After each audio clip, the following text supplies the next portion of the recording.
bisa kemungkinan besar sebetulnya yang dia rasakan itu bukan masalah menyesal atau merasa salah apa segala macam, enggak, antara takut atau apa namanya, takut atau khawatir.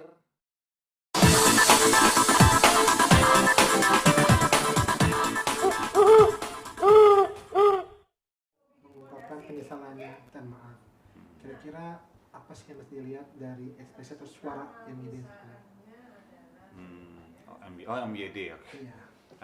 Oke, jadi kalau kita bisa, kalau begitu MYD keluar dan kemudian dia menghadapi pers, menghadapi media, dan kemudian menampilkan bahasa tubuh yang menurut saya generik ya, kalau misalnya orang minta maaf di Indonesia, adalah tangan disedekapkan gini ke depan, terus kemudian minta maaf.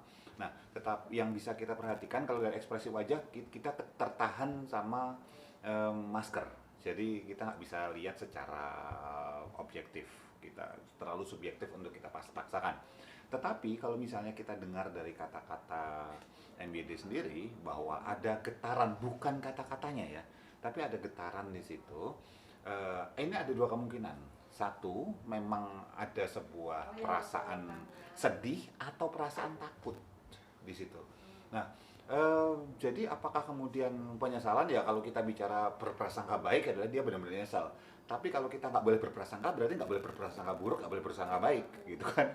Nah, kalau nggak berprasangka, berdasarkan analisa aja, bisa kemungkinan besar sebetulnya yang dia rasakan itu bukan masalah menyesal atau merasa salah apa segala macam, enggak.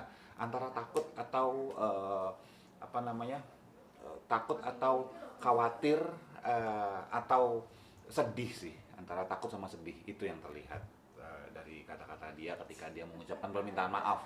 Nah, takut apa? Bisa jadi takut atas konsekuensi hukum yang terjadi setelahnya. Kalau sedih apa? Sedih bahwa ya itu berarti kan regrets ya, menyesal apa yang sudah terjadi. Tapi karena penyesalan kan selalu datangnya belakangan karena ketahuan. Kalau datangnya duluan namanya pendaftaran, bukan penyesalan gitu ya. Mas, mungkin kalau dilihat dari mata ya, kayak berkaca-kaca atau apa kayak menangis gitu, seperti apa sih Mas melihat?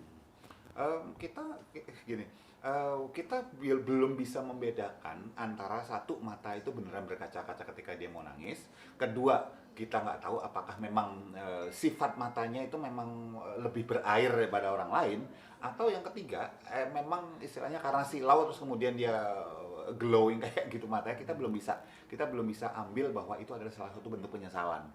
Tetapi sekali lagi, dari getaran suara, kemungkinan terbesar yang terjadi tadi yang saya katakan antara ini sedih atau takut gitu. Kalau sedih gimana? Sedih karena regret tadi, penyesalan karena sudah terjadi gitu. Ya semua orang ketika sedang melakukan sih nggak nyesel gitu ya.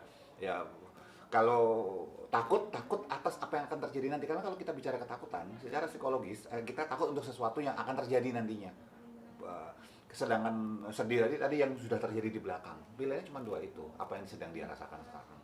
Orang ngomong takut dengan dia memberanikan untuk bicara di depan media dan segala macam, itu bilang gentleman apa seperti itu Mas?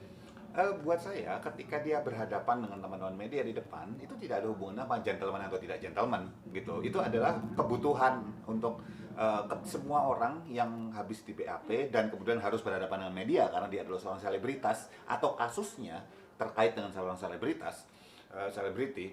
Maka yang terjadi, dia perlu tanda petik memberikan, mengkomunikasikan dirinya, apa yang sedang terjadi, sudah terjadi, atau apa yang akan dia lakukan. Kalau dia tidak melakukan itu, rumor atau persepsi yang beredar di luar sana melalui berbagai macam sosial media maupun media mainstream bisa lebih liar lagi. Mendingan dikunci. Dan itu buat saya sesuatu hal yang wajar untuk dilakukan, yang bisa jadi memang apakah dia terpikir sendiri atau diindus atau dimasukkan oleh penasehat hukum dari MYD itu sendiri. Ya, bentar. Roy.